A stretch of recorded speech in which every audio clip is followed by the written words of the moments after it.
Women in the Workplace is brought to you by Toyota. I achieve balance by making sure that I have a team of people who support my dreams and also a team of people who help me support my daughter and making sure she's getting to school on time, making sure that I'm also able on the weekends to spend a lot of quality time with her. And beyond that, just spending time with my family and friends. And that's what makes me feel balanced. And that's how I achieve balance in my life. You know, there are those moments when I'm on the road. I do take time for a massage. I take time to read.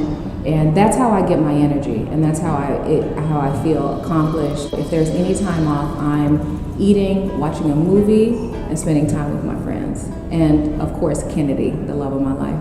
Prioritizing what makes me happy is often last on the list, unfortunately. I really feel happy when people around me are celebrated and supported. So, you know, in an odd way, I'm happy when I see other people experience or achieve their goals.